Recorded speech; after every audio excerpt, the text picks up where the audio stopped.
Hello, good afternoon, and welcome everyone. Welcome back to day 2 of our Earth observation for coral reef resilience training. Yesterday, we explored the foundations of coral reef ecology and monitoring. We started with an overview of the GMES and Africa program, the marine and coastal areas management in North and Western Africa, as well as presentations from the Marcosio Consortia. We also looked at various ways at which coral reef ecology is monitored, with discussions led by Suale Aboud from Cordio, East Africa. We also took our time to learn about certain tools like the Copernicus Marine Services and the Dunia platform, which we'll continue to use today in our training. Today, we'll be diving more into the threats facing coral reefs from climate change to human activities. And we will also be discussing how to monitor these threats effectively. Looking at the program for today, the first part of this is going to be handled by Dr. Karen Moyes. She's going to be looking at the impact of climate change and human activities on coral reefs. We're going to have James also looking at the in situ coral bleaching observation and reporting. We're going to have Dr. Mary Smith back with us again, and she's going to take us through a practical session of how to access data from the Copernicus Marine Services, and then we're going to open up the floor for some questions. Again, I'll share the controls with you. You are free to put any introductions or to fraternize, to have general interactions in the chat section, and I would encourage you also to post all questions to the Q&A section.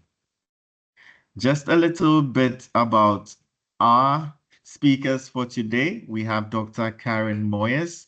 She's a senior scientist at Cordio's Coral Reef program since 2023.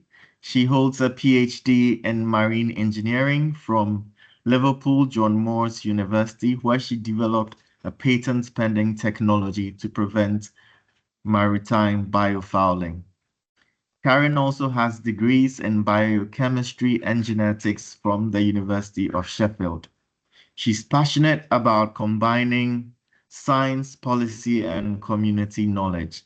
She focuses on creatively addressing environmental and social challenges.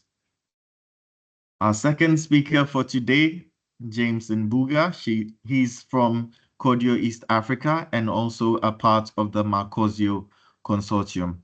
James is a researcher and a project manager with over 10 years of experience in marine and spatial analysis. He holds a bachelor's degree in environmental management and is an MSc candidate in GIS and remote sensing.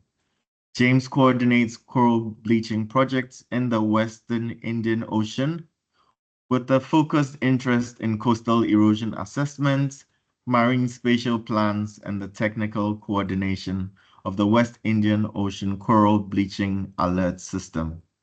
He's passionate about using geospatial technologies, and he works to address environmental challenges and support sustainable marine resource management. Welcome, James and Dr. Moyes, to our activity for today. We're going to start ahead with Dr. Moyes. Dr. Moyes, are you available? If you can just signal me. I am. Okay. And we'll love to see who is behind the microphone. Oh, there you are. Thank you very much. So, Dr. Moyes, the floor is yours. You have participants from all over Africa, from Egypt, from Western Africa, Southern Africa, and the West Indian Ocean also. So you have the audience. Amazing. Thank you. Can you see my presentation? Yes. Okay, fantastic. So yeah, hi everyone from from all over the region, and I just want to welcome you again to day 2 of the webinar series. As you heard, I'm Dr. Karen Moyes, and I'm going to talk to you a little bit today about the impact of climate change and human activities on coral reefs. So as you heard yesterday, coral reefs are among the most biodiverse and valuable ecosystems on our planet. They are found in over 100 countries and territories, and coral reefs cover less than 1% of the sea floor, yet they support about 25% of all marine species, providing habitat for over 4,000 types of fish, corals, and other marine life. Coral reefs are crucial for the economic stability and safety of hundreds of millions of people globally. They provide critical benefits from tourism, fisheries, and coastal protection to medicinal compounds. It's estimated that coral reefs contribute around 2.7 trillion annually in goods and services. They also play a protective role by reducing coastal wave energy by up to 97%. Offering vital protection for coastal communities against rising sea levels and extreme weather events. As Swallow mentioned, at the heart of this vibrant ecosystem is the symbiotic relationship between coral polyps and the tiny algae called zooxanthellae. They provide up to 90% of the energy coral needs for growth and reproduction, while also giving corals their bright colors. So coral polyps are soft-bodied animals. They are related to jellyfish and anemones, and they form the backbone of reef structures. So they extract calcium carbonate from seawater to build hard limestone skeletons, which collectively create the complex and protective reef structure. Zooxanthellae live inside the coral polyps' tissues, and through photosynthesis, they provide corals with energy. In return, corals offer the zooxanthellae a safe home and nutrients. So this mutual relationship fuels one of the most productive ecosystems, but it is incredibly sensitive to environmental changes. To survive and thrive, coral reefs require a delicate balance of specific environmental conditions. They need a warm temperature range between 23 and 29 degrees for optimal photosynthesis and coral metabolism. They also need a slightly alkaline pH between 8.1 and 8.4 for corals to extract and deposit calcium carbonate to form their skeletons. They need salinity levels of 32 to 42 parts per thousand, which helps maintain a balance of ions needed for coral skeletal formation. Clear sunlit waters, usually less than about 50 meters deep, is also necessary for photosynthesis. They also need some moderate water movement to help supply oxygen and nutrients, remove waste, distribute coral larvae, and also prevent sediment buildup on reefs. Finally, a diverse community of reef species supports a balanced food web, creating a more resilient ecosystem that can better withstand environmental stressors. When these conditions are met, corals can thrive. But even the slightest disruptions to this balance can lead to immense stress, threatening their survival. So despite their ecological, economic, and cultural importance, coral reefs are disappearing at an alarming rate due to both global stressors like climate change and local pressures like pollution and overfishing.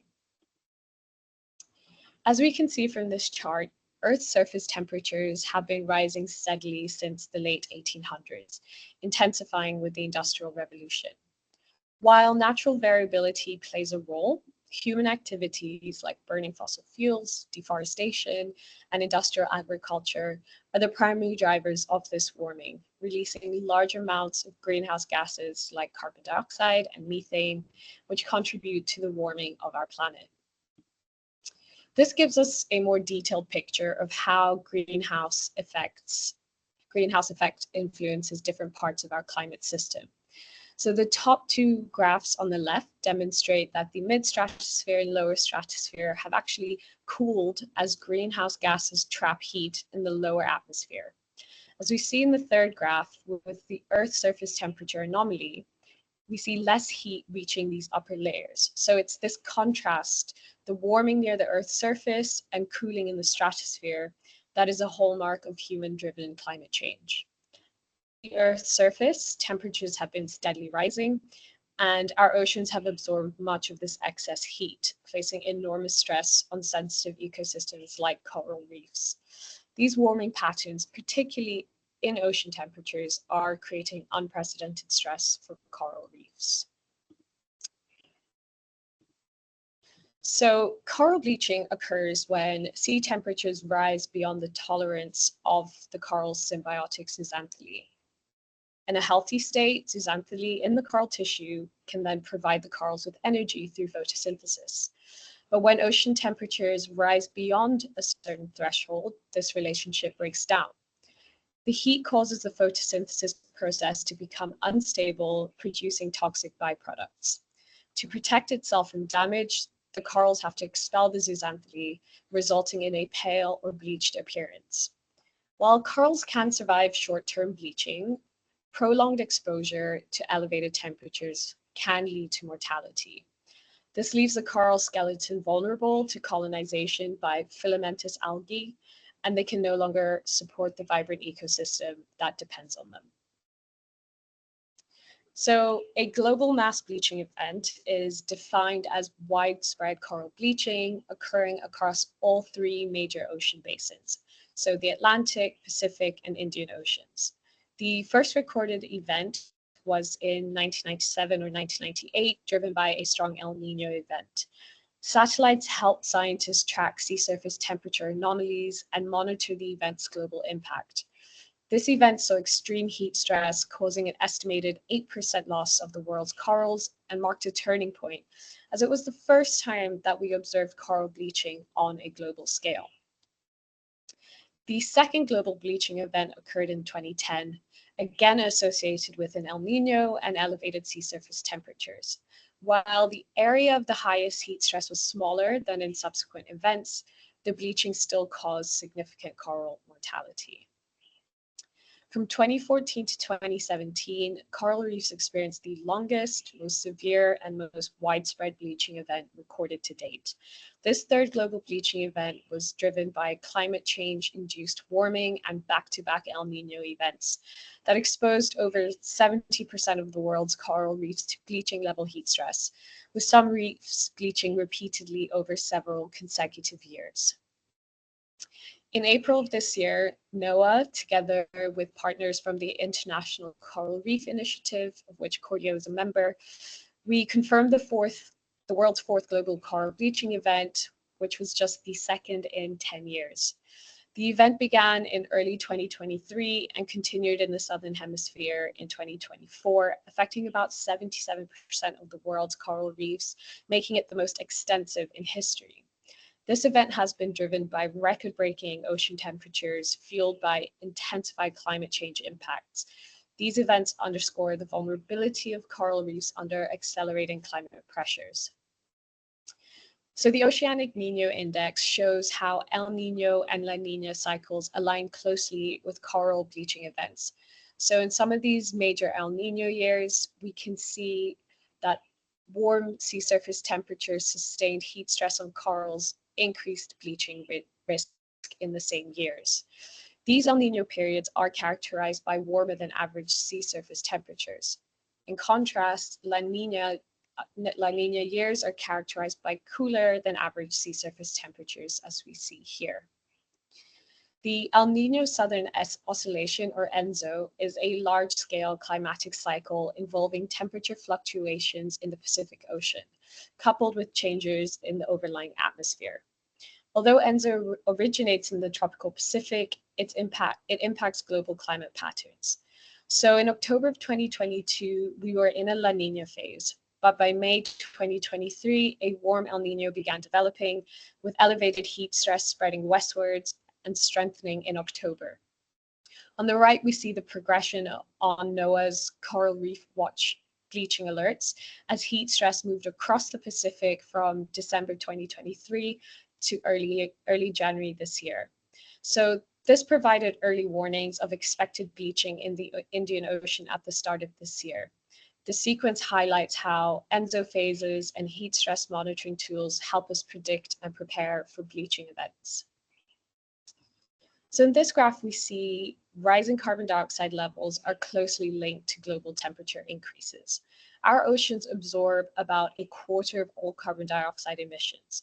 So not only does this relationship emphasize the role of greenhouse gases in driving global warming, it also demonstrates another threat that corals are facing from the climate crisis. Coral reefs depend on this slightly alkaline ocean pH to build and maintain their calcium carbonate skeletons. However, ocean acidification, driven by increased carbon dioxide level, lowers the ocean's pH and disrupts this balance.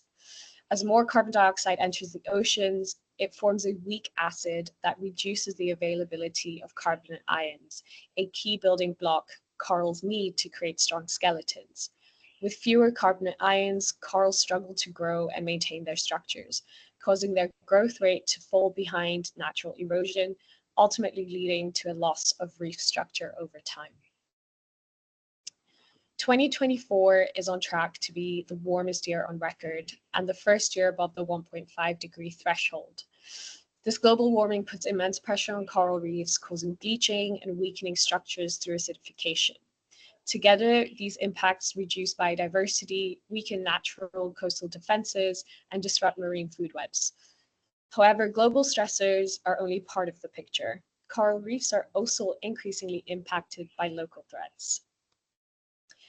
So beyond climate change, local pollutants are further stressing our coral reefs. Agricultural runoff brings excess nutrients from fertilizers, sewage from urban areas further adds to nutrient levels, and toxic chemicals like pesticides and herbicides from agriculture and industry enter our oceans. Soil erosion due to deforestation, overgrazing, or construction also causes sediment to flow into oceans, degrading water quality around the reefs. These pollutants create a range of issues for coral. So the excess nutrients can cause algae to grow rapidly, leading to algal blooms that block sunlight. Sediment clouds also block sunlight and can physically settle on corals, smothering them and blocking any larvae settlement.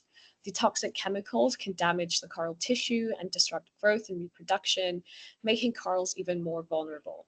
So together, these pollutants weaken coral reefs, reduce biodiversity, and hinder the resilience needed to recover from other threats like climate change. Overfishing and destructive fishing practices also present a major threat to coral reefs. So herbivorous fish like parrotfish or surgeonfish are essential for controlling algae growth on reefs. When they're overfished, the algae again can grow unchecked and smother corals. Overfishing of large predator fish like groupers or sharks out of the system can allow smaller reef-damaging organisms to thrive. And then we have destructive fishing practices like dynamite or cyanide fishing that damage reef structures and harm the coral organisms. So without balanced fish populations and stable reef structures, coral larvae will struggle to settle and grow, hindering the natural regeneration of the reef. So both overfishing and destructive fishing practices compromise coral health and disrupt the ecosystem's resilience, making them more susceptible to other threats like pollution and climate change. So what does this all mean? As coral reefs face increasing pressures from global and local stressors, the consequences ripple far beyond the reefs. So biodiversity declines as species dependent on reefs for food and shelter disappear, resulting in a less diverse and less resilient ecosystem. Weakened by ocean acidification and destructive fishing practices, reef structures break down, diminishing their role as natural coastal barriers. This structural loss not only threatens marine life, but also reduces fisheries, tourism revenue, and coastal protection, leaving communities more vulnerable to environmental and economic challenges. Coral reefs are essential for biodiversity, coastal protection, and millions of livelihoods. And yet, as we've seen, they're facing unprecedented stress from global warming, pollution, overfishing, which threaten their resilience and survival. Satellite technology plays a crucial role in protecting these ecosystems. By monitoring sea surface temperature, ocean acidification, and sediment runoff in real time, satellite data helps us track bleaching events, identify pollution sources, and assess the reef health across vast areas. This data enables early warnings and targeted interventions, helping conservation teams and communities respond more effectively. The use of satellite data isn't just about observation.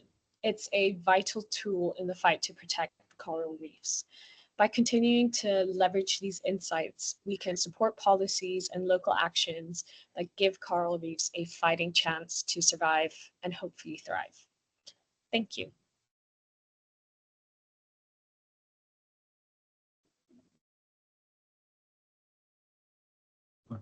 Thank you very much, Karen. Um, I'd like to open the floor for any questions if there are any. Otherwise, I'll just jump quickly to James, and then after James's presentation, we can take questions for both presentations. I don't see any questions yet, so I'll jump quickly to James. Then after James, I'll collate all the questions for both Karen and James. Okay, so I think James, you can go ahead. So just to confirm, is my screen visible? Yes, it is. Okay, thank you so much. And yeah, so I'm pleased to meet you all, our viewers. And as already mentioned, my name is James Mbogwe, and I am an environmentalist and environmental scientist specializing in GIS and remote sensing, as already has been introduced. So I work at Cordio East Africa. So I work with Karin, and I'm a project manager. And among my various roles, I oversee the Western Indian Ocean region coral reef bleaching program, which has been running since 2009. And today, I will just guide you through the coral bleaching alert service for the Western Indian Ocean region. So this service is co-developed, is a co-developed initiative between Cordio and CSIR under the GMES and Africa project. So here is just a brief and a concise outline of my presentation, and it's designed to fit within 20 slides, so we'll have enough time to interact. You've probably heard about us, so I will kind of repeat on who Cordio is, and you can go online and find out more about us. But before diving deeper into the topic of the coral bleaching alert, I'd like to provide some context regarding the global distribution of coral reefs. So this is arising from a question that was raised or was asked yesterday. So the map that you see highlights the regions where coral reefs are found. And as mentioned earlier, so this ecosystem, they thrive predominantly along the equatorial band. That's between latitude 30 degrees north and 30 degrees south. If you're just looking at that, you will notice that there is a relatively sparse distribution of coral reefs in the Atlantic Ocean, and the majority of the reefs are concentrated in the Indian and the Pacific Ocean. So the Red Sea, upper north, it has a significant number of corals as well, which are uniquely adapted to warmer conditions. In addition, I'd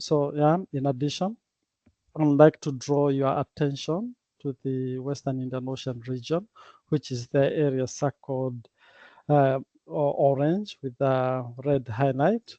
So this is the region which serves the focus of this case study. So this region, the Western Indian Ocean region, which I'll be making reference to, spans 10 countries and is central to our discussion today. This slide may look familiar to some of you, but I'm revisiting this to emphasize on the critical role of a healthy reef ecosystem in enhancing the resilience of coastal ecosystem and communities.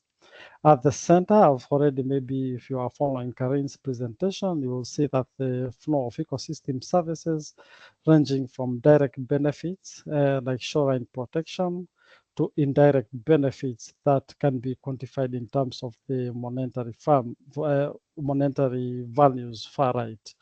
Or on the left-hand side, so this is where we have some of the key threats. Again, they have already been mentioned, and that can negatively impact such a productive reef ecosystem. Our focus in this presentation will be on sea surface temperature, which forms the foundation for the WIO coral bleaching alert service. So the slide that you're looking at provides a general overview of the seasonal transition in the Western Indian Ocean region. Our local summer is typically begins in late December and extends through to May or June, based on or depending on the prevailing conditions in that year. So preparation for monitoring begin early in December, where we share we prepare our audience and also our contributors by sending out either emails and notifications, and also we do blogs to prepare them to warn them against the upcoming season and how the season might transition.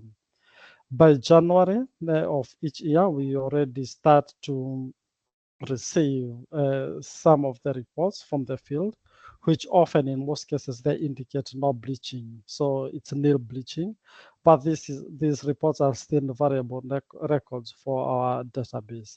So the first actual reporting actually comes between February, and it's predominantly from the southern latitude. So we expect this from the southern regions in the South African Delagoa area and some parts of southern Madagascar and Mozambique.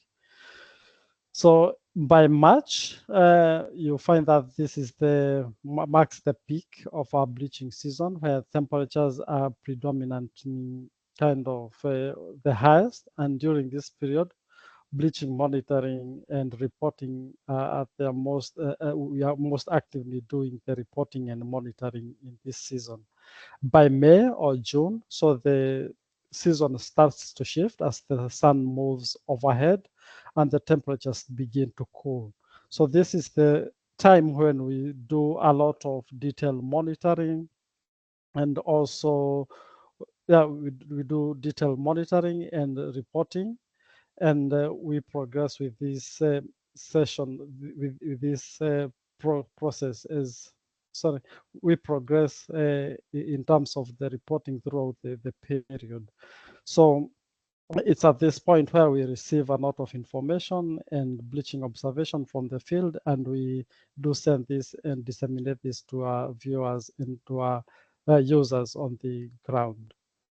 So the image below is just highlighting the information that I've just mentioned, the transitioning of the temperature or the climatic condition in the Western Indian Ocean region. And you can see between January and June, when the ocean is kind of warming quite rapidly, and between March and April, looking at the degree of heating weeks, you can see the accumulation of heat stress during that season.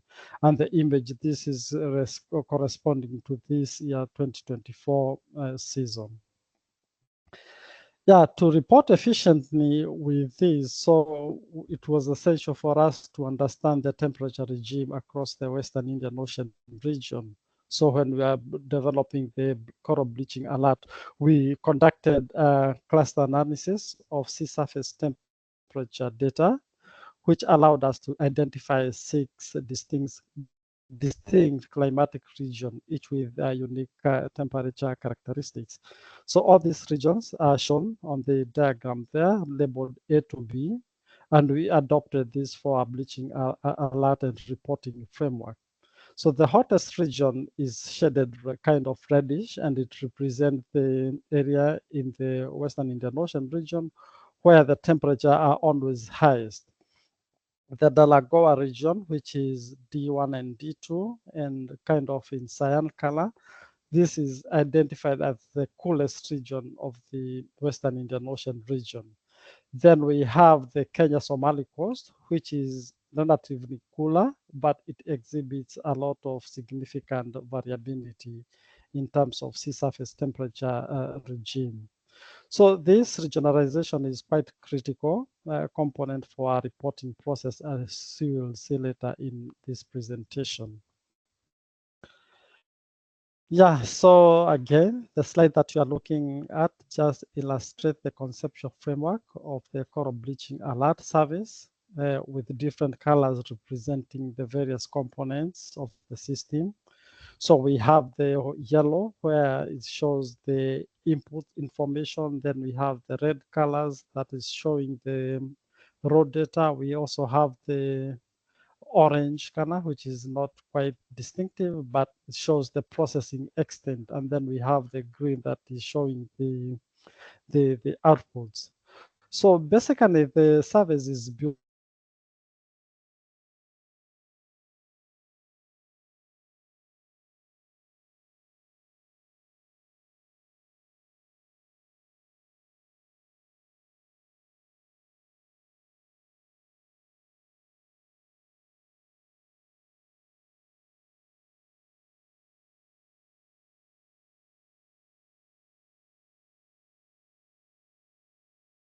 Hello, James. Are you there?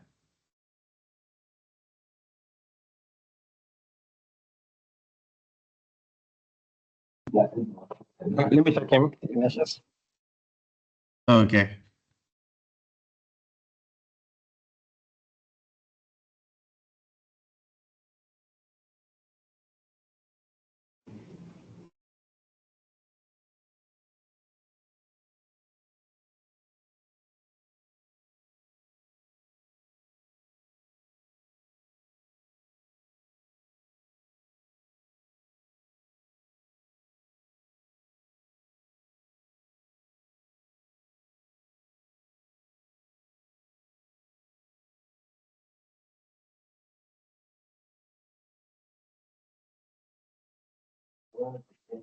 Yeah, sorry, Ignatius. James is experiencing some issues with the internet, but he's joining soon.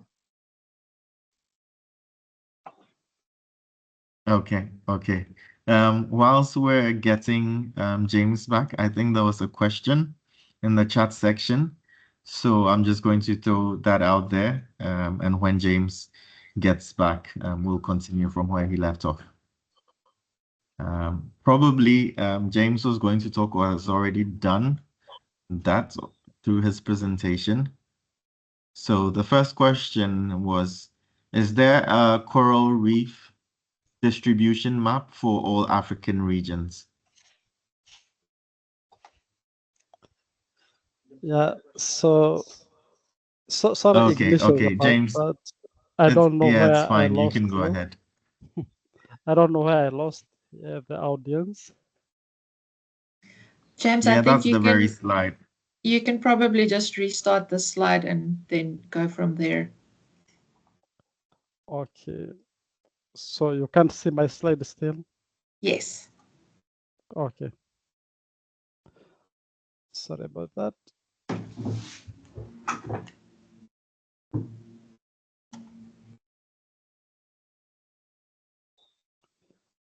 Yeah, in the meantime, as I share my screen, there was that question, Ignatius, you are pointing at. So yeah, we have distribution maps for coral reefs within the African region. Actually, it's global.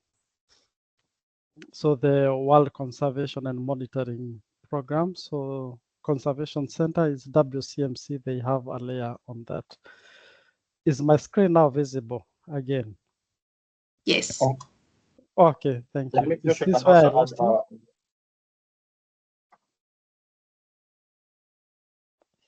James, maybe you can also add on the Alan Coral Atlas, which also shows the coral reef maps of the world.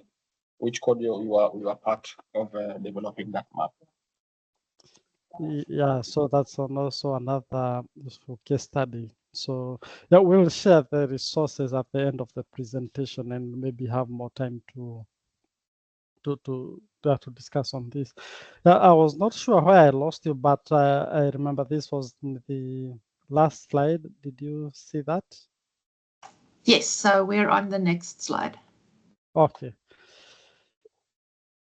Yeah, and I was just winding up. I was, yeah, so this is the slide that illustrates the conceptual framework of the bleaching alert service. And I mentioned about the different colors representing the various components of the system. And then the main issue here being that the service is built on citizen science approach, where contributors submit their data through multiple platforms. And this includes the Google Forms that I will show you later. And the information that is the in situ information data there at the central. So it's kind of synchronized via Google spreadsheet. And at this stage, the raw data serves multiple purposes, and we share this information upon request. So we've had an opportunity to share this with institutions of higher learning. So they use the in situ data to do their image classification, that supervised image classification for the benthic habitat. And the raw data is also where we use it to publish on the GIS-based dashboards that I'll show later in this presentation. And then the process data that also comes through the Google Forms is again compiled into a concise 2-page report, and we disseminate that through primarily through mailing as a coral bleaching alert PDF. To elaborate just on the data input, we utilize Google Forms to collect data from voluntary contributors. And for your information, we also do conduct target training sessions on the coral bleaching observation for various groups, including hoteliers and park wardens, fishermen, and also community members. So we provide them with the basic and detailed knowledge on how to conduct the coral bleaching surveys. We also have, we provide monitoring guides to support these efforts, which will be this, yeah, I think it was also mentioned yesterday by Swale. So back to the Google form, this is just a summary of the questionnaire that we have. It has 26 fields, all rich attributes, and they are themed into 4 main categories that collects information on personal and organizational information that is quite useful for us when we want to attribute the data, and also the spatial temporal attributes. These help us in mapping and also georeferencing those locations where we receive data from. And most importantly, the form also collect the biological and ecological attributes that are associated with the observation on whether there's bleaching and the level of bleaching that has been observed. And then lastly is the information citation and comment section that allows us to kind of attribute this information and to be able to share information with some level of limitation or even with directive from the people who are contributing this information to us. And yeah, so one of the key subsidiary outputs of the coral bleaching alert service that we have is an ESRI dashboard, which is publicly accessible.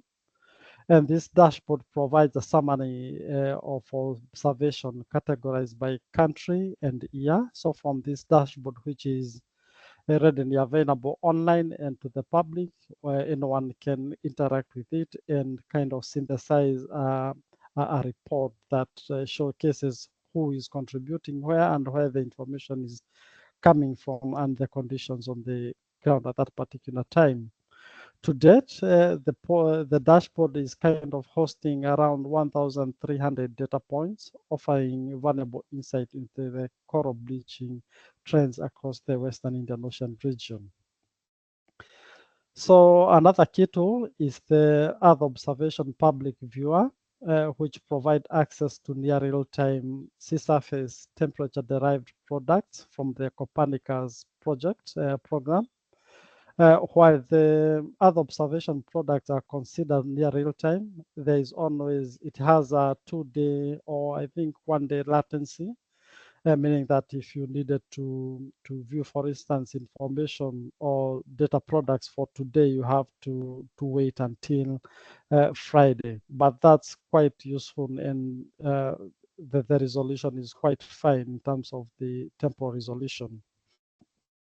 Yeah, so the web view also provides, includes analytical capabilities, allowing users to select virtual stations that we have developed and analyze trends for key variables over the specified range, time range. You will see this later, I will demonstrate.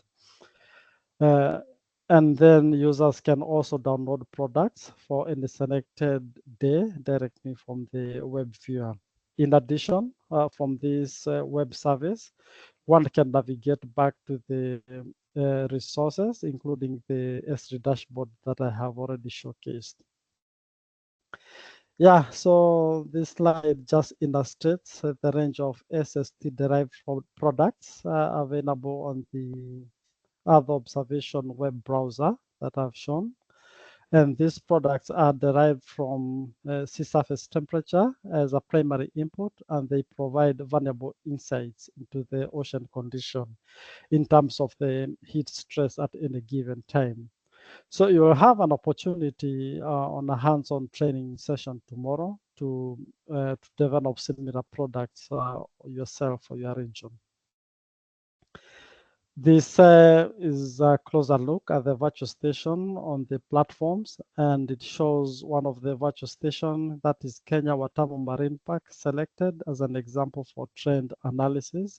And you can see how the site has been performing over the last 12 months. So all these are capabilities that are possible within the platform. And then on the far left bottom, you can see the distribution of the virtual stations that we have. And finally, as I come almost to the tail end of my presentation, this is the refined output of the PDF version of the Western Indian Ocean Coral Bleaching Alert. It is a concise 2-page document divided into 3 broad sections. And page 1 provides a detailed and summary information about the alert, while page 2 offers a reference and background data that supports the alert. So the alert kind of includes the section on global climatic trend and highlights key indicators like the El Nino and the, sorry, I move fast. So the topmost part, it highlights the key indicators on the global platform. So we provide summary information on the global indicators, looking at the El Nino trends and also the Indian Ocean dipoles, as well as a summary of local observation, looking at the cyclones and of course reporting on the in-situ reports that we receive. At the top, also this is just a zoomed version of the topmost of this alert. The alert communicates the regional reports for each SST region that I showcased earlier, along with the regional summary of the forecast for the next 2 weeks. So this is the regional reports for each of the SST regions, circled with the within purple boundaries, and then at the bottom here, that's where we have the summary information and the alert. And in this case, this was an alert that we shared on 1st of March 2024. And yeah, so the summary was that the heat stress will still continue to accumulate across the southern equatorial current, mainland coast, and severe coral bleaching is likely to happen across most of the region during that particular time. Yeah, so to conclude, I would just like to reflect on the Red Sea region and the potential applicability of our approach from the Western Indian Ocean region. First of all, from simple analysis, it appears that the region summer peaks between July and September. And similar to our experience, this allows for clear scheduling of the monitoring and reporting activities.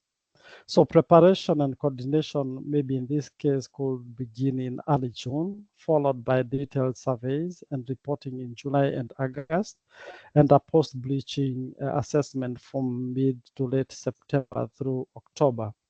I'm also pleased to share to highlight that Shams program in Saudi Arabia has been leading the efforts on coral bleaching for the Red Sea region. And here is just an example, or actual example of the alert from the Shams project. And we are proud to be associated with the initiative led by Shams. So the image on the right is just a version of the Arabic version of the coral bleaching of the Red Sea region from Saudi Arabia. And we have the English versions of the coral bleaching alert, both of which we've been instrumental in guiding and helping the team there to develop. So it will be quite useful. Oh, sorry, I'm just gathering that my screen is frozen. And can you still hear me? Yeah, no, it went past and it went to the end, and we've seen everything. Thank you, James. Okay. Yeah, so sorry about that. And so that's the final slide. If you'd like to learn more about our bleaching alert service, you can connect with me or Marie.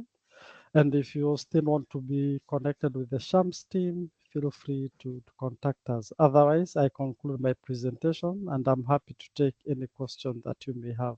And sorry about the intermittent internet from our end, but I hope you've gotten the gist of all the presentation.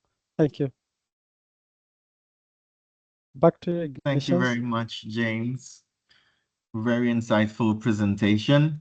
There are a couple of questions for you, so I'm just going to go straight to the questions. I see Karen has been answering some in the chat box, but I'll still, for the benefit of our other listeners, go through these questions so everyone can have a fair idea to the answers to these questions. Yeah. So in certain coastal ecosystems with limited coral reef structures, how do fish species survive over there? I think I'll throw this one to Karen. Or if you want to take, I'm Karen happy can to take start this. then. Maybe James, feel free to add on. So essentially these are just fish species that rely on other habitats. So we've got things like seagrass beds, mangrove forests, rocky shores, and kelp forests. And then you've also got fish that are mainly reliant on nutrient-rich waters where there's upwelling, and this is often what you'll see on the west coast of Africa. So they're not as dependent on the reef structure, so it's different fish species for different habitats in general. Yeah, you nailed it, Karen.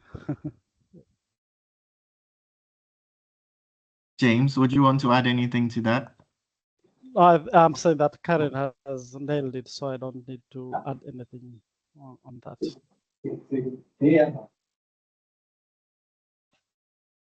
All right. There's another question also as to the specificity of the use of satellite data to map coral structures.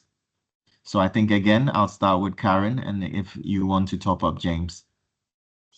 Yes, so I'm sure James can add a bit more because I'm not as familiar with some of these high resolution satellites, but from my understanding, I think you can get some idea of at least the extent and the patterns, but I think this is a bit limited. It would have to be quite shallow, clear water. So if it's anything deeper or if it's quite turbid, that could be more difficult. So this is where ground truthing is important. So having in-water validation. So James, I don't know if you can confirm. So satellites like Sentinel-2 and Landsat might be able to do something at that scale. Yeah, so thanks, Karen. And just to add on what you mentioned, it's always challenging to do like mapping of benthic habitats from space, but this is place dependent. In some clear waters,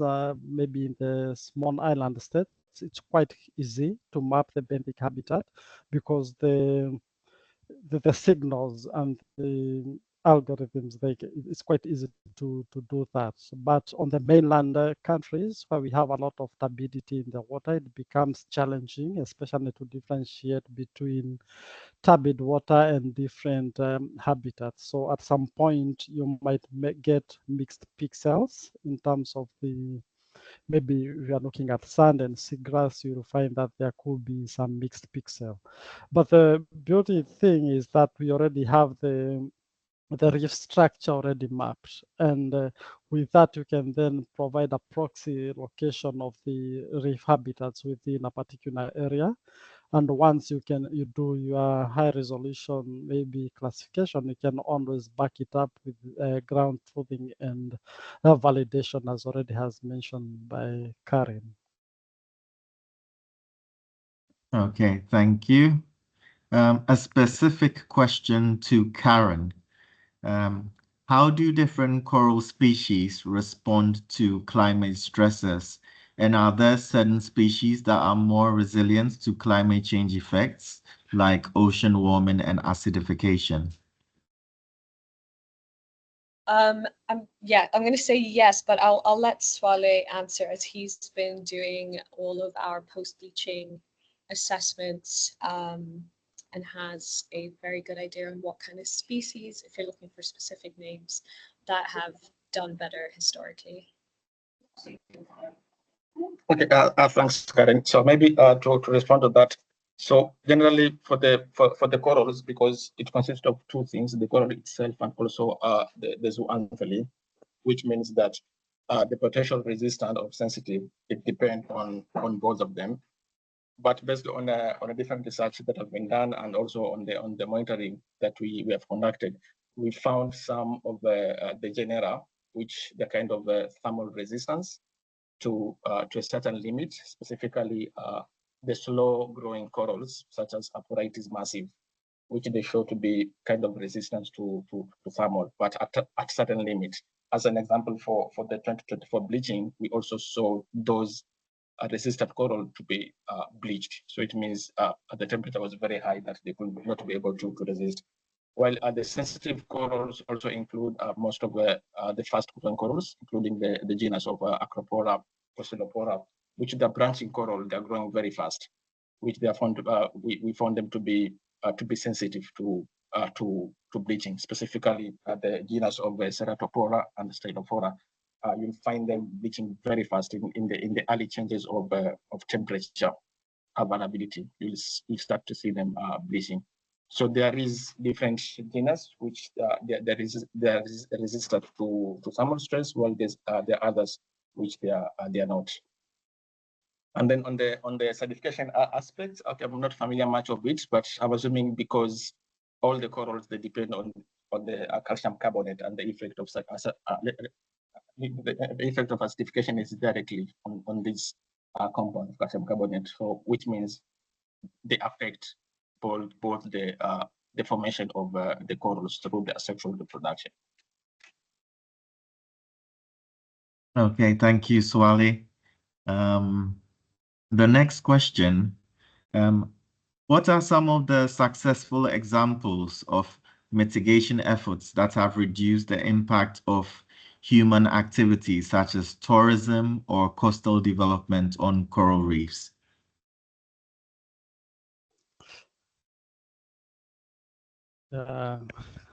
So that's a hard one. And so, yeah, so what has been happening on the ground, and maybe I can refer to some of our sites, is that we have locally managed marine areas, and we've seen communities that have been, like we have one called Kuruwitu Sanctuary within the northern coast of Kenya. And so they've been able to kind of conserve their reefs in terms of the mitigation from the direct impacts from the development and maybe also pollution. But in terms of large scale controlled or success stories, I don't have an actual example that I can point to. But maybe Swale and Karen. Okay, thanks, James. Maybe I can just respond to that with the general comment and different research that have been done, and also from different of our surveys. Just a comparison between the fished areas and unfished areas, which include the areas of marine parks, which have been protected from the human disturbances, and also the control of forest activity. Most of the studies and most of our survey, we found that within the marine park areas, the kind of good corals compared to the outside. But also there are some marine parks which they also recorded are low corals, but mostly attributed to the natural causes of the natural threats of climate change. But from the direct human impact, such as fishing activities and also tourism activities, most of the marine parks have shown the potential like inhibitor or stopping this impact from human. Yeah, and maybe just to add on that, and this more on providing an insight on some of the resources that might maybe help with this.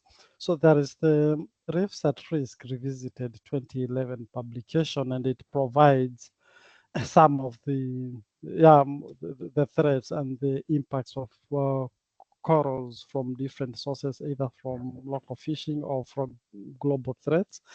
And I think this layer is quite insightful if somebody might need to look at it and also follow up with some validation on the local. It could provide some useful insights on where we've had more impact and what could be happening to date, whether there are changes, and then that can be some insinuation of a case study where protection has actually borne fruits.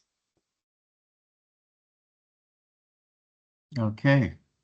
Thank you very much, Swale and James. I've got 2 or 3 more questions, so it's going to be a while. How can we ensure that the bleaching data collected across different sites and by different observers is standardized to allow for more effective analysis and reporting? Yeah, so I think that kind of directed to me. So with this regard, we have our own clearinghouse processes where we take the information and we process it further. And where we have doubts, we always reach out to the data contributors because we have their contact information. And based on the expert knowledge, we are able also actually to flag in some of the outliers by the time they come in. And most important is that we also develop some internal processing, like automated processing scripts that enables us to always be able to counteract any issues with the data. So one of the things is that we've also managed to publish the 2016 coral bleaching observation data and a paper from that. And this was is a peer-reviewed paper, meaning that also the data that went into that was quite comprehensive and detailed. But bottom line is that we have internal checks and clearing processes that we do to make sure that the information that we receive is kind of curated. Maybe Swala, do you want to add anything, or Karen? Yeah, thanks, James. Maybe to add on that, and I believe you have touched base on the different level of monitoring. So this level also define the different data set at different level using the citizen science and also using a different approach. So we have different approaches. So for example, at scientific level or at the high level where we use Transect, we use like a thorough scientific protocol. We got the data for that, and then we have scientific, which we use general observation. So depend on the type of information that is supposed to be delivered at different level. We can either combine all the data and use the percentages from observation, and also converting the scientific into percentage to be able to produce that. And also one key things in our approximation, we do not provide an exact percentages of approximation. For example, you can't say the cover is 50% or the bleaching is 50%. Instead, we provided the ranges because we understand the human differences in the approximation. That's why we put either low or medium or high bleaching event, so that we can be able to reduce those errors for approximating the percentage of bleaching. And this makes it necessary because we need more people who are always underwater for the activities, so that we get information about bleaching, rather than waiting for scientists to start planning for fieldwork and visit to be bleaching. That's why we came with those metrics to get this approximation, and then we'll be able to get the median or the mean from those approximations using statistical analysis. Thank you very much, James and Swale. My final question for this round is centered around community involvement in the monitoring activities. In this current times, we often talk about citizen science. Are there ways that you have involved local communities in situ observations and reporting, and what have been some of the challenges and benefits of such an approach, if you have done that already?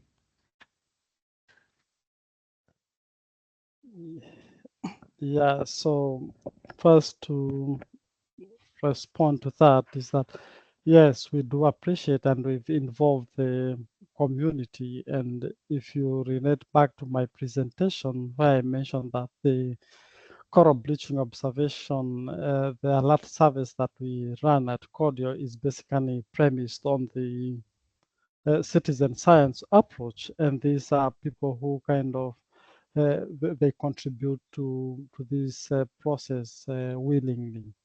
And what we've done with them is that we've undertaken training to some extent. So we've trained all the local fishermen, the hoteliers, and also the advanced scientific team. And we also developed some manuals for the scientific community that are doing detailed coral bleaching assessment. And we also have the community coral reef monitoring guides. So we have these pamphlets and they are published and they are available to the public.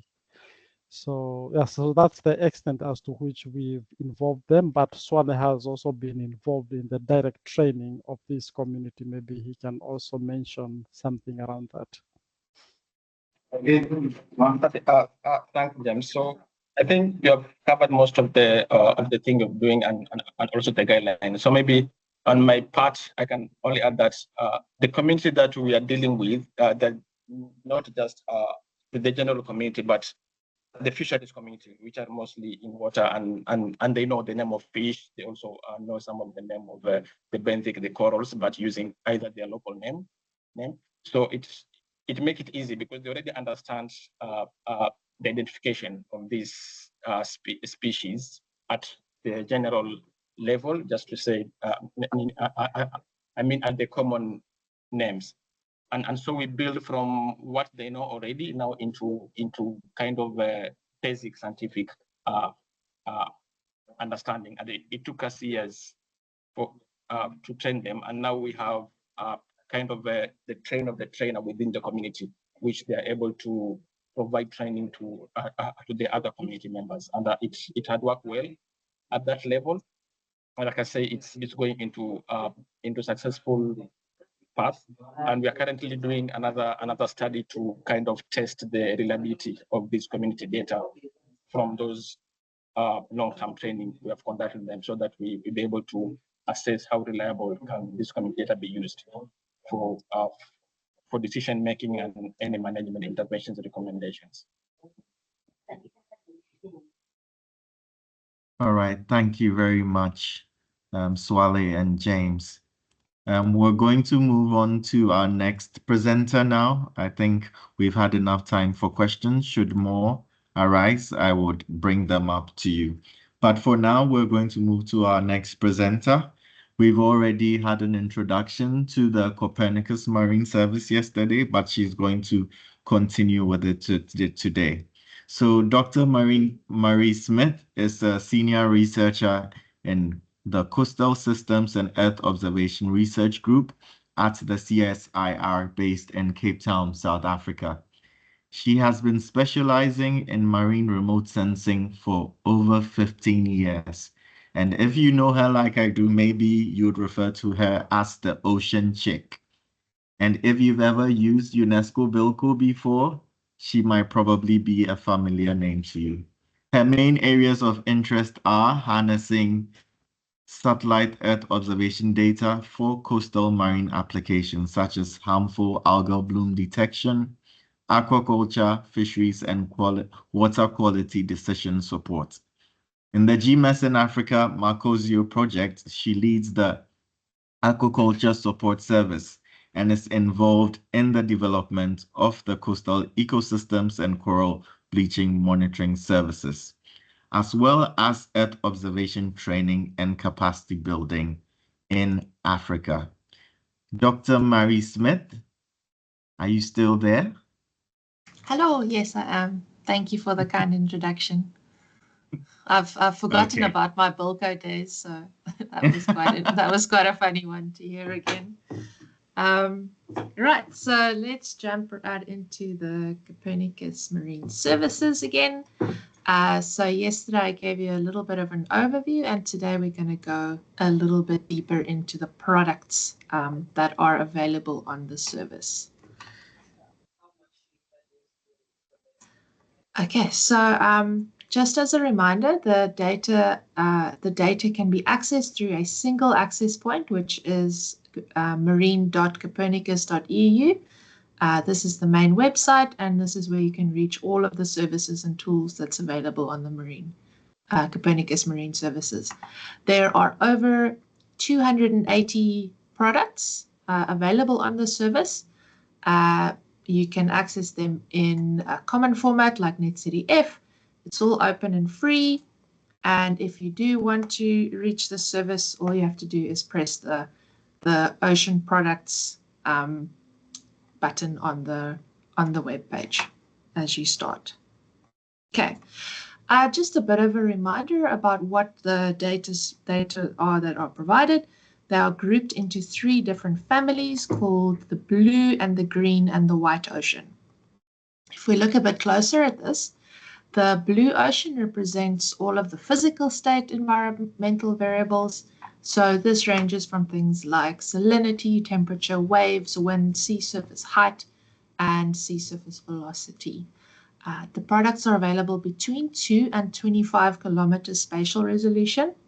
The highest spatial resolution are produced over the European seas and areas. So in the rest of the world, generally you've got up to 5 kilometer spatial resolution.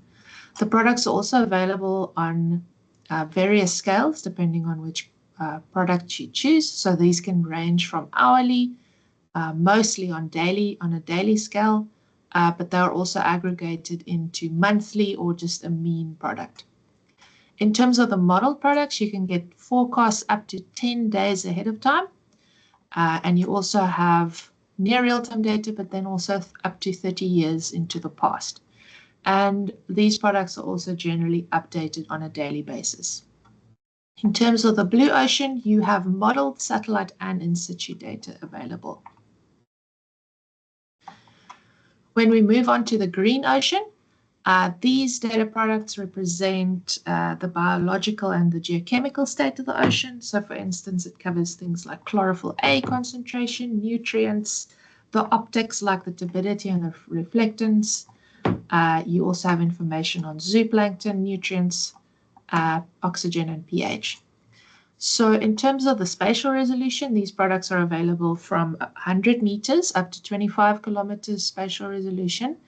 Once again, the 100 meters are over the European seas, but the highest resolution you can get in the global ocean is 300 meters resolution.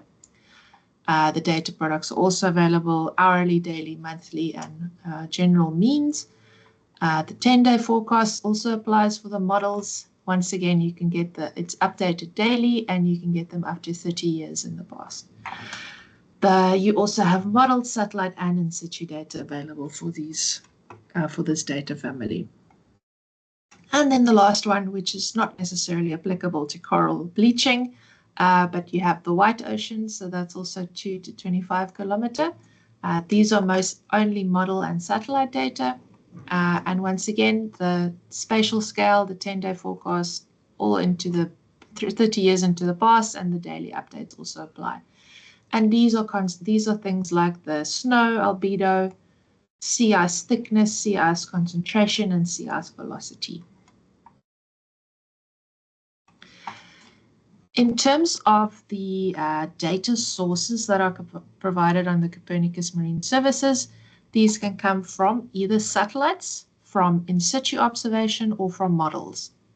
The satellite observations, the lowest data product that you get is a level 3 data product, which means that this can either be a single or a multi-sensor data source that has been gridded.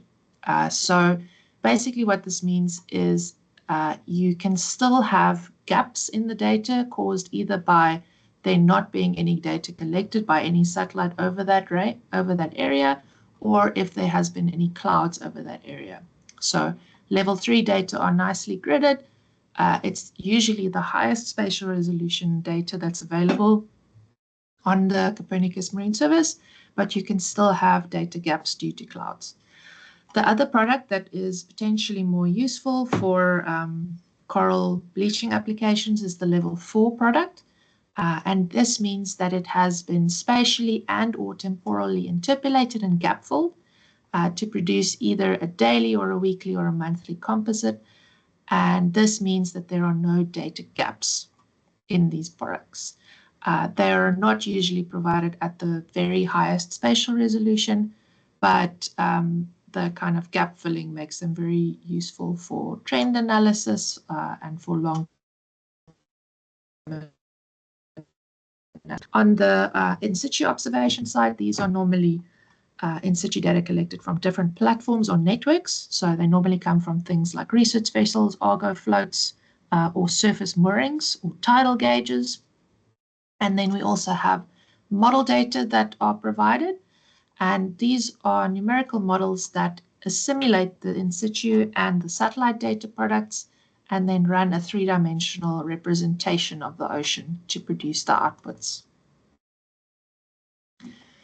In terms of the models that are provided on Copernicus Marine Services, you have a physical model. This is representing things like the temperature, the salinity, the mixed layer depth, and the sea level and the currents. You also have a wave forecast. So this is more got the wave parameters like the significant wave height, period, the direction, and also has different partitions for the wind waves and the primary and the secondary and the swell waves. Lastly, there are also the biogeochemical models, and this provides things like chlorophyll, nitrate, phosphate, pH, carbon dioxide, and others. All of these, apart from the waves, so the physics and the biogeochemistry, they're provided in different vertical layers. So you can look at the surface, for instance, temperatures or chlorophyll concentrations, but also up to the deeper depths. So looking at, for instance, the dissolved oxygen concentration at the deeper depths. You can also see here what all of the dates are that they're available from. So yes, they're available from, for instance, 2020 forwards.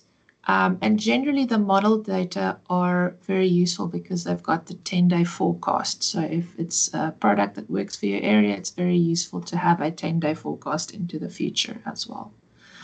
And then they come at different spatial resolutions, obviously. So these are the spatial resolutions that's available for the global ocean in the background.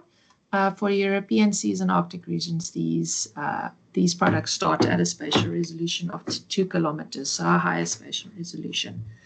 If you are lucky enough to be in the on the Mediterranean coast of Africa, you might have access to some of these higher spatial resolution model products. Okay, in terms of the satellite products, I'm here focusing on the biogeochemical options that are available. On the left-hand side, we've got, for instance, the 4-kilometer spatial resolution products. These are usually provided only for the surface because the satellite primarily sees the surface layers of the ocean. Once again, they're provided at 4-kilometer spatial resolution. You can have daily products, but they also come as monthly means.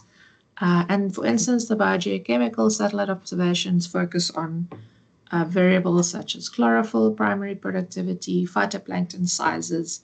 I've got an example showing here on this image as suspended material or turbidity. But you also have things like the remote sensing reflectance, the backscattering, and the transparency if you're more into the optics.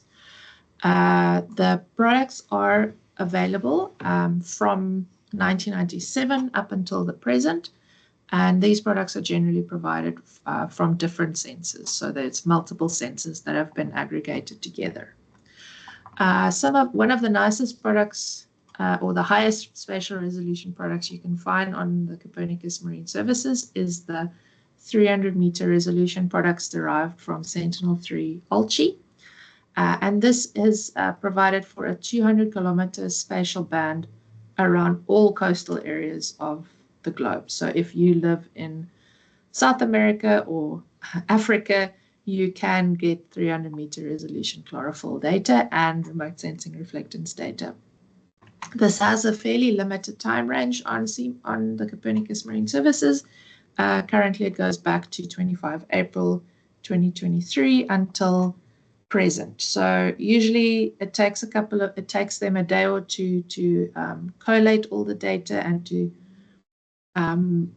because it comes from the different sensors, so it's not available immediately, but you can usually find, for instance, if today is the 13th, the 11th of November would be available on CMEMS today. Okay, when it comes to the in situ products, they are grouped in 2 families. For instance, the multi-year, which is updated every 6 months, and there is also the multi-year near real time, which is updated every hour. And as I said, the in situ products usually comes from different platforms like ships or Argo floats, and usually come from networks that collect the in situ data. Here is just an example of some of the in situ seawater temperature data that's available around the globe. If you can see the GIF playing. This shows data from CTDs, drifters, ferry box, gliders, moorings, profilers, even sea mammals, and XBTs launched from ships. So they are quality controlled and they're updated on an hourly basis and has a wide variety of different variables that is included. You can search for the in situ data like you do for the other data products, and I'll show that in our practical example a little bit later today. Okay, for each of the data products that's available on the Copernicus Marine Services, you also have a wide variety of documentation. So once you select your product, you will find that there is a general overview. On the left-hand side, you will find a user manual, you will find quality information, you will find synthesis quality overview, and you'll also be provided with a DOI if you do end up using the product, so you can actually cite that product, for instance, in your research paper or thesis. You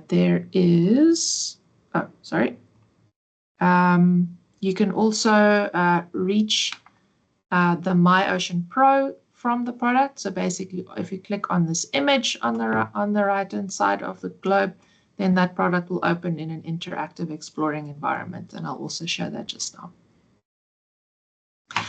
So for the practical tomorrow, we will be looking at a very specific product. This is the OSTEA, or Operational Sea Surface Temperature and Ice Analysis product.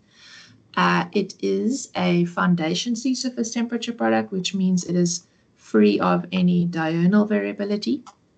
It is produced from both satellites, so different satellites, and also in situ observations to help with the gap filling.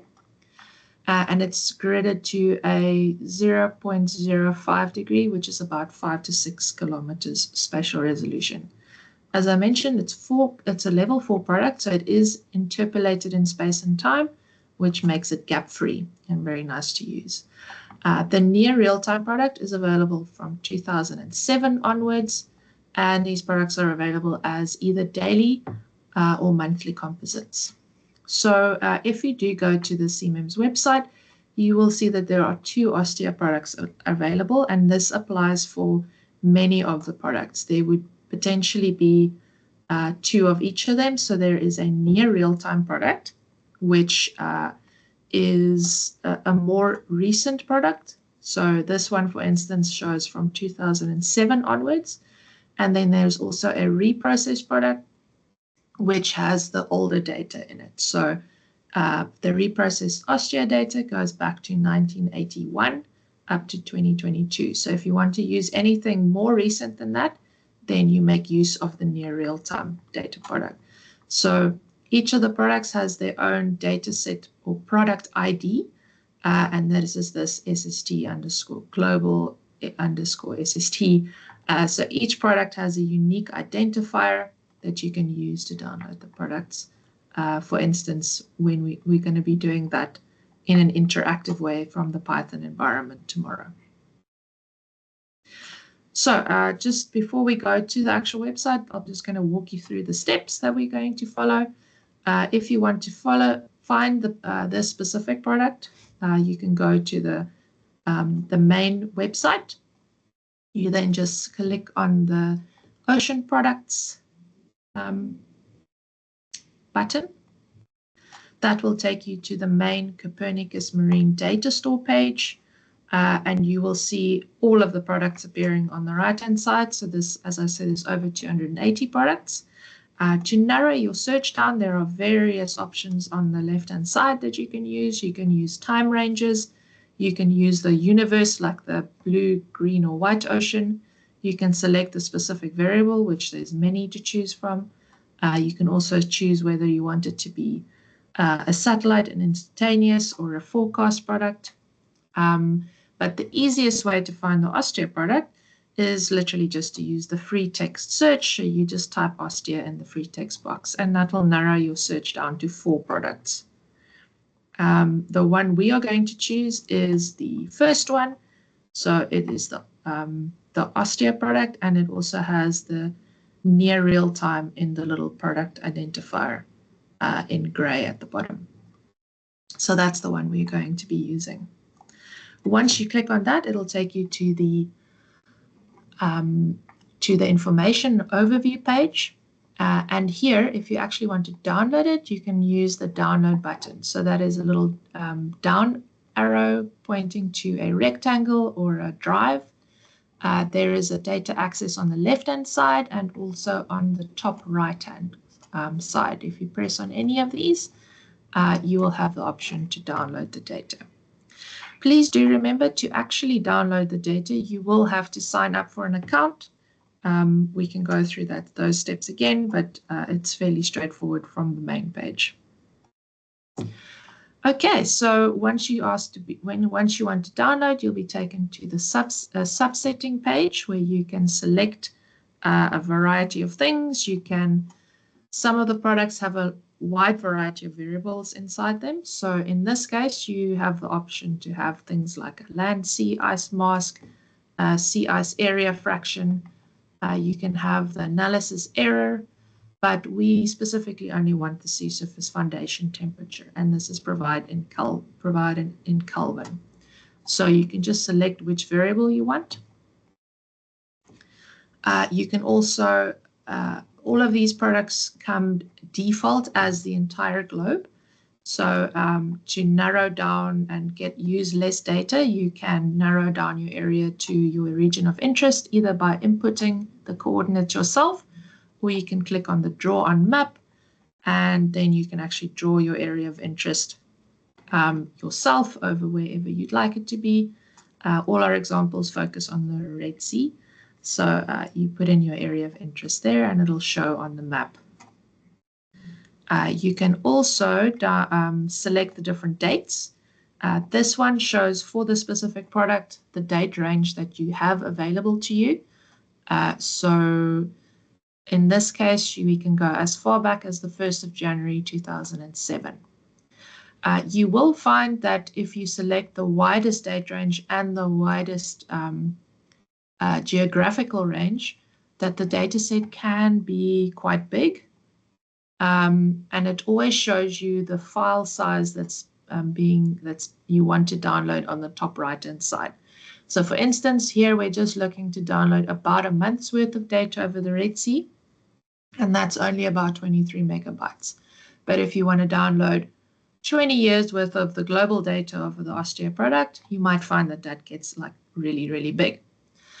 When it comes to the subsetting option, you can only download 750 megabytes worth of data.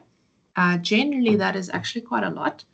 But if you do want to download larger chunks of data, you can, first of all, the option is to break it up a bit. So in time, you can potentially try to just download a 1 year worth of data. The other option is if you want to do this from the command line option, so running it, for instance, from your as a command line from your Python environment, you can also press the automate button, and this will give you a little code snippet which we are actually going to be using tomorrow to download these data products into our Python environment. So when you're doing it in this way, if you've already inputted all the variables, all the date ranges, and all of the geographical ranges that you want, it automatically populates all of the input variables for you, and you can just copy and paste this and use it as is, and it'll give you exactly the same data that you would have gotten through the GUI. The nice thing about the automate download option in Python or in the command line interface is that you are not limited by the amount of data you can download. So you can download as many gigabytes worth of data as you wish from your Python environment. But as I mentioned, if you're doing it from the web browser, you can only download 750 megabytes at a time. Okay. So that is the presentation. I'm wondering, Ignatius, should we carry on first, or are there some questions that I can answer in the meantime? There are 2 questions, so if you could just tackle those ones, then we can proceed. Okay. So the first one is talking about, is it possible to upload a shapefile or custom boundary to be able to do a data download? That's actually not something I have heard or tried before. Do you know if that's possible, Ignatius? We literally define the coordinates, so it's something I've also not tried. Yes, so I mean, I'm very much just used to doing a bounding box, but I do understand that it might be useful to have a shapefile. This is definitely something that you could do once you're inside Python. You can define your area from a bounding box, or sorry, from a shapefile. But I'm not sure that you can do that at the subsetting stage, for instance. Okay. The next question is talking about again, the accuracy of the data and how it can be used, whether we can trust the accuracy of the data or you'd need to use local data to calibrate before you use it. I think I touched on this yesterday, but maybe I can expand on that. I think the best is actually what you've mentioned now, is to try and calibrate the data products. So, if you're looking for the gross or the overall signals, like whether the temperature or the chlorophyll is going up or down, generally speaking, these products are potentially very useful. But if you are looking at highly quantitative information or searching for that, it would be definitely valuable to try and validate or at least assess what your uncertainty are for the products on a local scale. All right, so I think those are the only two questions so far, so I think we can proceed. Okay, cool. So everybody, if you can either follow along or you can just kind of look at the options that are available to you. So basically, this is the landing page for the Copernicus Marine Services. I'm going to first of all go to the Ocean Products button and go and explore what data products are available for us in the Copernicus Marine Services. Maybe just zoom in a bit. Hopefully you guys can see this okay. Okay, so once you press that button, you get to the Copernicus Marine Store. As I mentioned, you have different options of filtering your over 280 products that's available to you. The first thing that you can do to narrow things down a bit is to select, particularly if you're interested in data over Africa or African regions that are not connected to the Mediterranean Sea, you can select the area for global ocean. So this immediately narrows down the products available to 103. So unfortunately, a lot of those products were for the European areas. Okay, but you're still left with 103 different products. And this obviously has a very wide range of options available to you in terms of waves, in terms of modeled products, in terms of biogeochemistry products. And as you can see here, you do still have a lot of filtering methods left. For instance, if you're interested particularly in the numerical models, or if you're interested specifically in the satellite observations. For myself, I'm going to go for the satellite observations. I'm a satellite person. Okay, so if you click on any of these products, let's go choose something to do with chlorophyll. Okay, here we've got the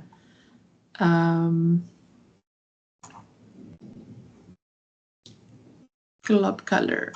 Okay, so it can be a little bit confusing in terms of which one to choose. So if you can always look at, for instance, a date range. So if you're more interested in something very recent, so you don't want to go very far back in time. So let's go look at a date range that includes the past 2 weeks, for instance. Okay, and I'm also more interested in plankton, so chlorophyll information. Okay, so that definitely narrows things down a lot for you. Okay, so the things that are left, you can see the resolution that's available. So for instance, 4 kilometers, 1 kilometer, 1 kilometer. This one is over the North Atlantic, so I won't necessarily include a lot of Africa. Okay, so I'm just going to pick one. So let's go look at the glob color level 3 product. Okay, so once again, this gives you all of your information about the product. If you look on this little map, you can see there are a lot of data gaps, and that is because this is a level 3 product. So there are still some gaps due to clouds, even though it's got a bunch of different sensors that's contributing to the data. As I mentioned, you've got your user manuals, you've got your sighting information, you've got your product ID, which is useful if you want to get the data in Junior, and also all of the different variables that are provided with this product. Okay, so for instance, let's go look at this product in My Ocean Pro. So this is a way to interactively explore this data product. Okay, so that immediately opens up one of the most recent products inside MyOcean Pro.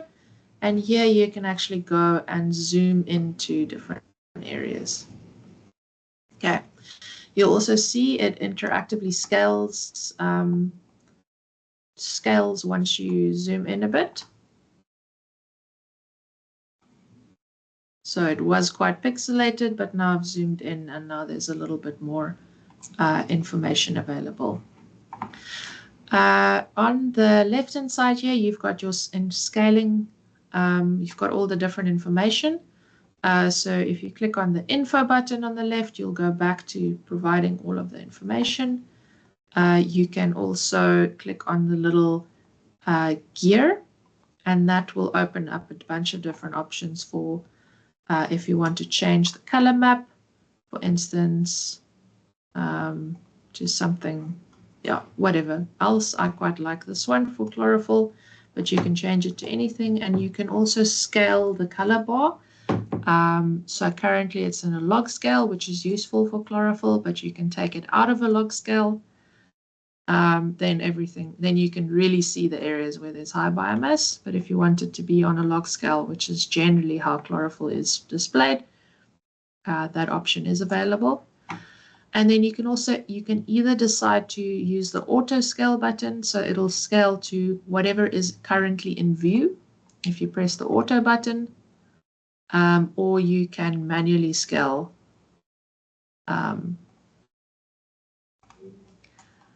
You can manually input your color scale here.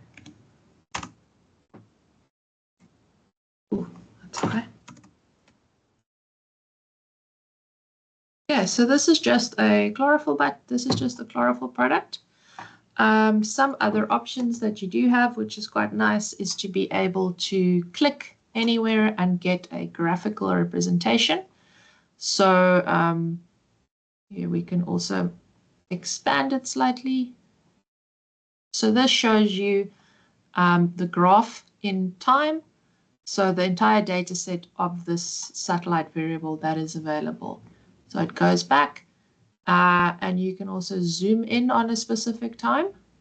So remember, this is just showing you that one pixel that you have selected, and you can go and click on any of the peaks, for instance. Zoom in a bit closer so you get to the actual date, and then it'll take you back to the image for that specific date. So here you can actually see quite a bit of bloom activity happening in the open ocean areas. Okay, so this graph that is displayed here, you can actually export as well. Usually, don't know why it's not currently allowing you to. But for instance, as a CSV, oh, right, okay, so I need to log in to be able to do that. I'm not going to do that right now. But yes, so you do have the option once you're logged in to be able to export that pixels worth of data for this product as a CSV or as a netCDF file. What else? Okay, Ignatius, this is where this is where there might be some more functionalities that we can maybe talk through. Obviously, you can add more layers. So if you click on the add layer button, you go back to the data store, and for instance, you can unselect everything, and maybe you want to look at the blue ocean. So for instance, we can go look at the Austere data products. That's this one. And then you can also add that to the map. Okay, so it's giving you the options of all the products that's available for Austere. So in this case, we're not interested in the sea ice or the land mask. We just want the sea surface foundation temperature. And we are going to add that to the map. Yeah. So in this case, both of the products are displayed on top of each other. So you can either unselect one to just show the other one. You can decrease the opacity of the one. and do the same with the other ones if you want to be able to see the two of them together. In this case, I'm not going to do that. It's just going to get a bit confusing.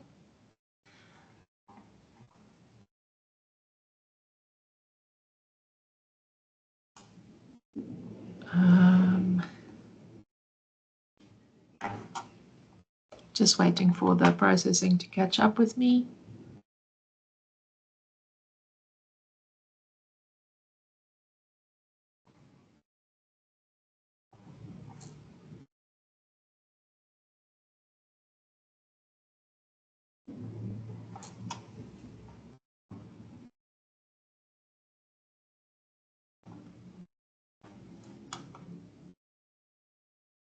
Okay, so here is a good time to use the auto scaling function.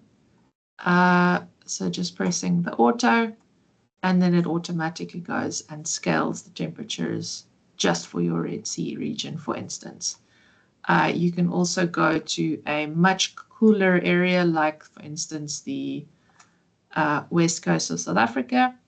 And you can see here currently you can't see anything. So if you auto scale again, it'll automatically change your scale values here.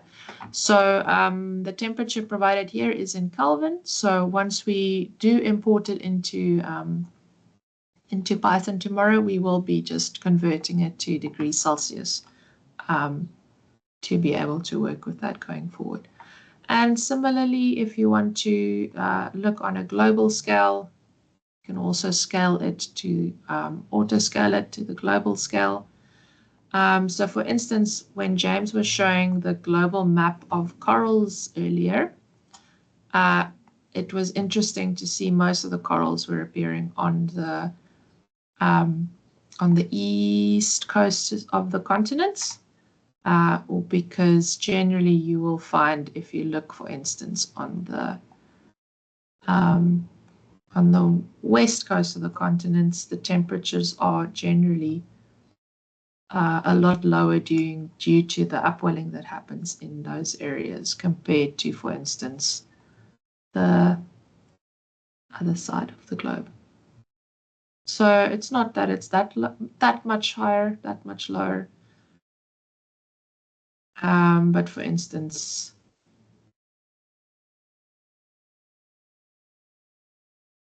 it just might not be appropriate for corals to grow. Okay. Right. So are there any other questions that's been happening in the background?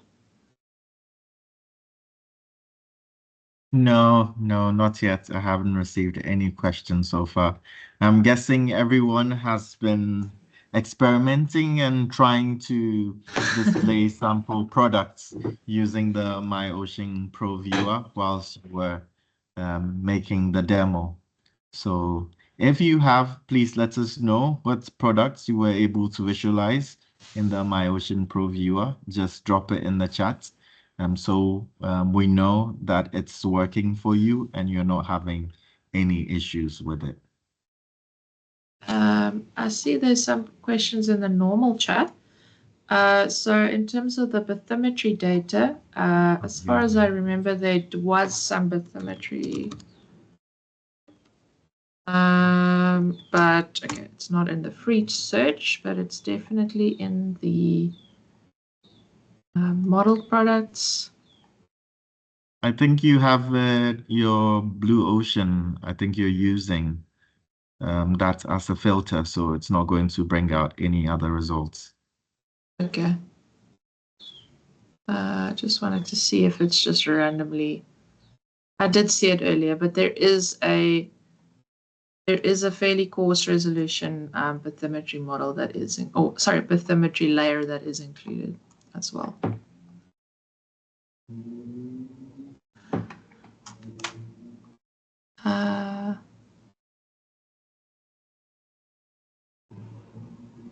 So there was a question about the surface foundation temperature. Does it refer to the underlying or beneath the sea temperature? So the temperature is still referring to primarily the surface layer of the ocean. In terms of the foundation temperature, sometimes you have in sea surface temperature terms, you've got something called the skin temperature, which is literally like the top, very, very top couple of millimeters, well, not even millimeters, but very, very top thin layer of the ocean. And this can be affected, particularly if it's a very wind-free day, this can be a lot warmer than the foundation temperature, which kind of represents more the general surface layer of the ocean. So yeah, it's still, but the foundation temperature is still referring to mainly the surface of the ocean. So obviously, if you are in an area where there's dramatic thermoclines, this product is not specifically going to pick up the thermocline, and then in those cases, your regional knowledge is very important.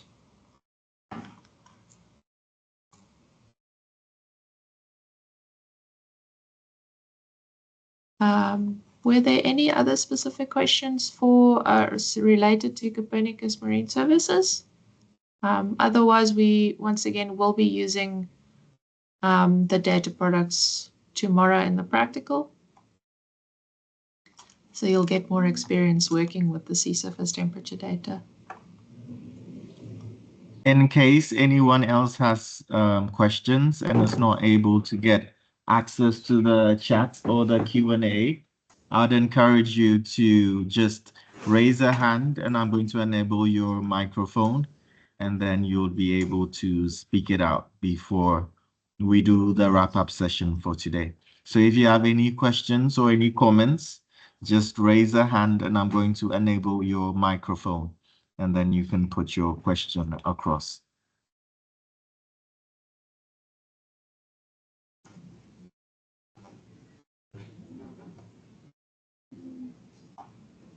Okay, I think there's a hand up.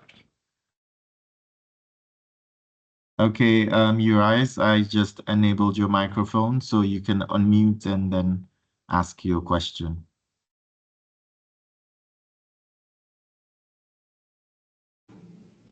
Oh, you might have to unmute the other the other one, this phone one.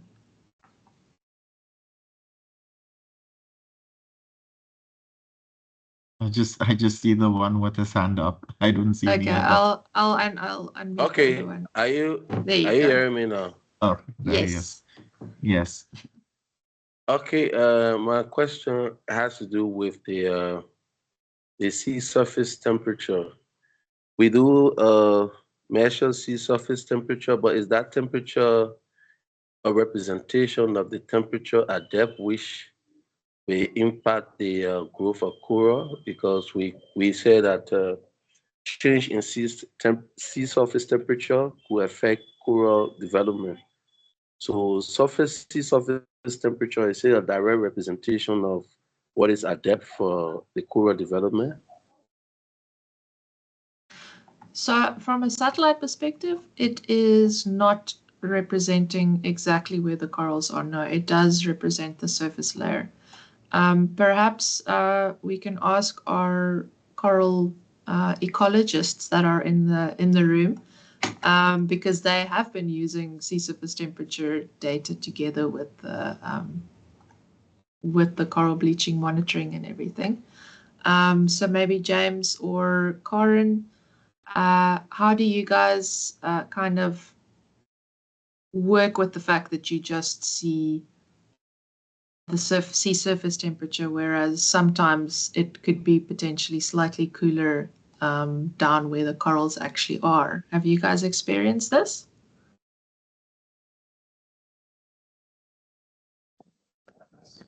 Karen, do you want to respond or should I go ahead?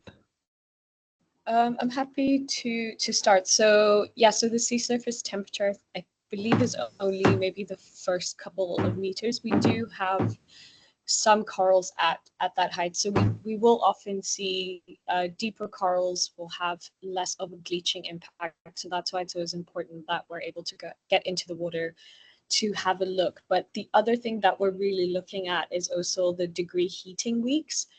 So that, I believe, and correct me if I'm wrong, James, that's usually what we're using when we're looking at the bleaching alerts that are predicted by NOAA. So like I was saying, so you could have some heat stress, but if it's only for a week, then we're not going to anticipate much bleaching or mortality. But what we're looking for is kind of this sustained heating weeks.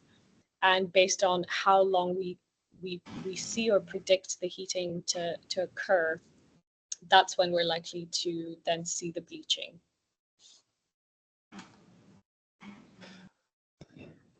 Yeah, and that's true, Karen. So majorly it's more on the accumulation of the heat stress that we are looking at. So, and also remember that there's also still vertical mixing of this water. So at some point, the corals will still get the pressure or the heat from the upper surfaces.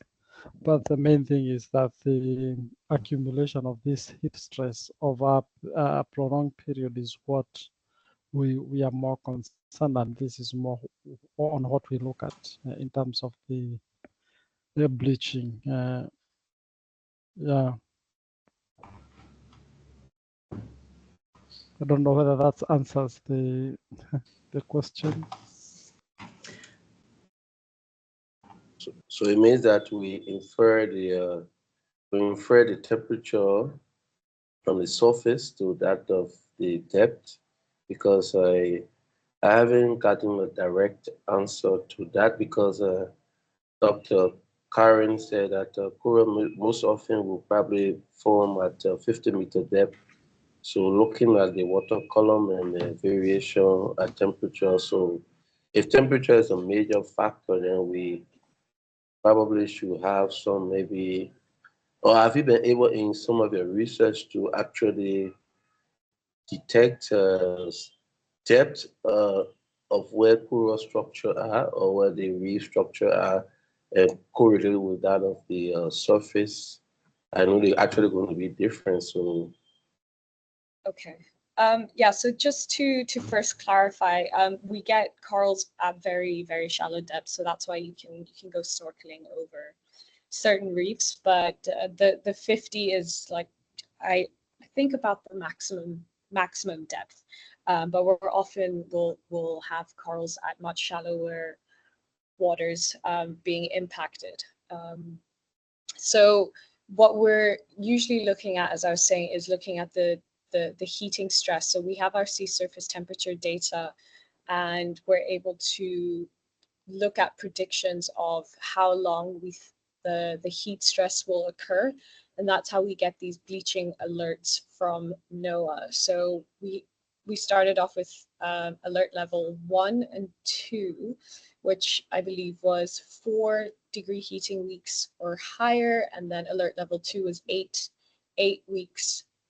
But in this last bleaching season, it's actually been bumped up all the way to alert level 5, just because of how severe the bleaching was, particularly in the Caribbean region.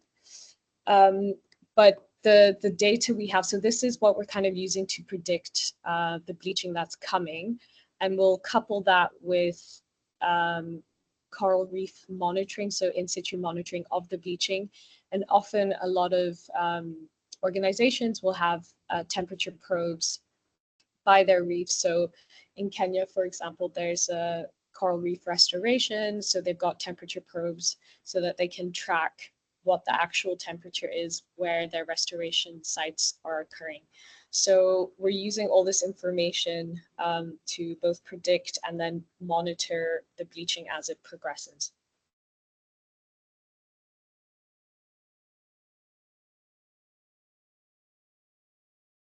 Great. I think we're almost out of time. I'd like to take one more question. Urias, is that a follow-up question, or is that your hand up from the previous question? I think that was just my hand up from the previous question. But I'll just ask a follow-up question to that. Is there a scenario where we've have a temperature gradient along the water column? I mean, just to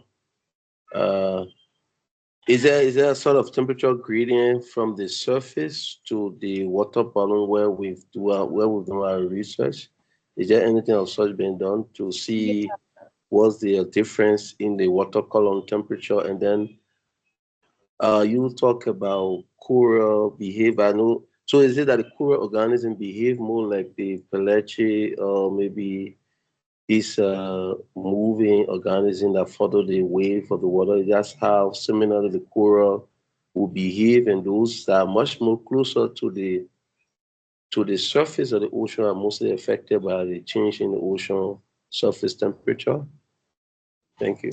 Uh, okay. I hope I've understood your question correctly. So yes, there are pockets, particularly where we'll see certain cold water upwelling that gives certain protections to reefs. So even with the bleaching alerts or the sea surface temperature data,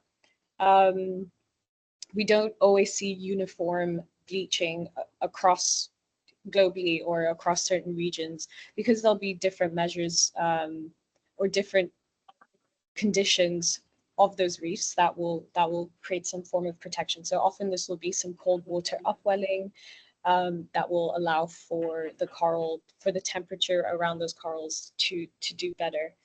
And then on the second question, I'm not sure if I understood correctly. So yeah, so corals are animals, but because they create these colonies that are stagnant, and so when there is this heat stress, they'll release the zooxanthellae because the photosynthesis process becomes disrupted when it's too hot, and it creates toxic kind of byproducts. So to protect itself from that damage, it will release the zooxanthellae. And because it can survive, I think, up to maybe 3 weeks, it might be okay. So that's why we start seeing the bleaching alerts only after 4 weeks or higher, because at that point you can start seeing mortality in the corals.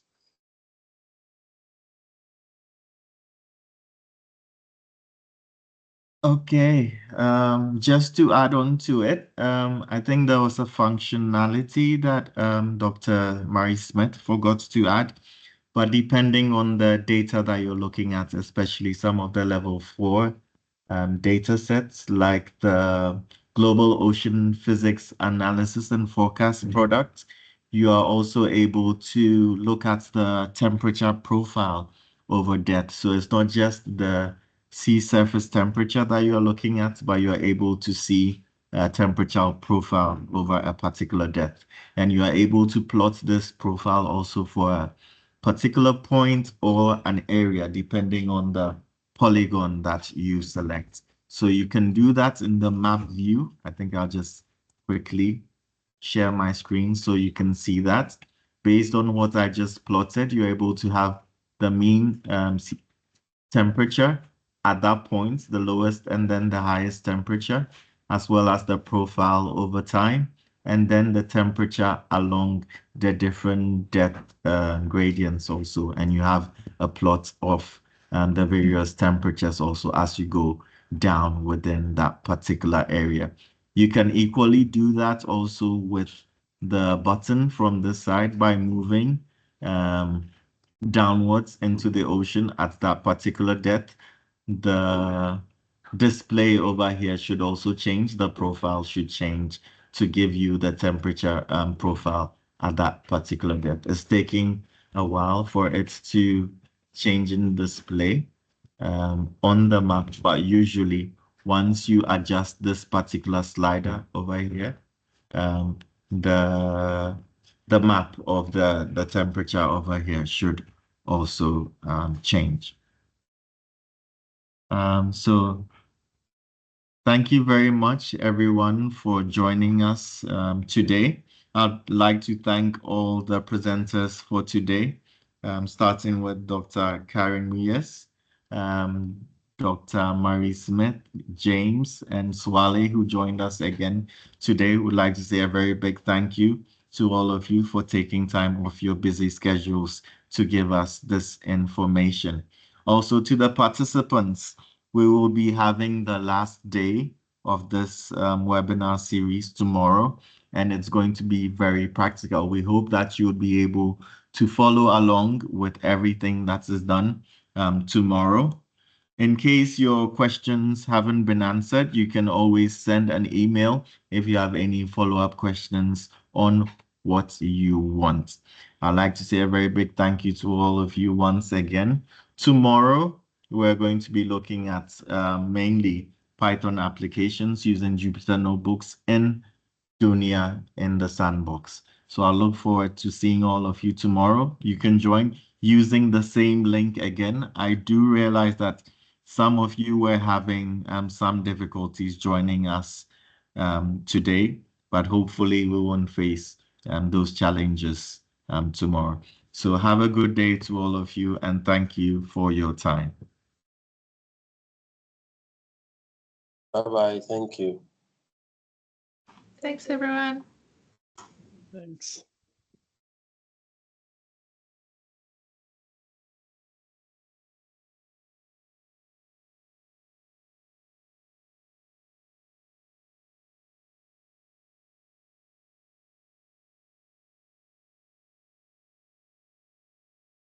Hi, Dario.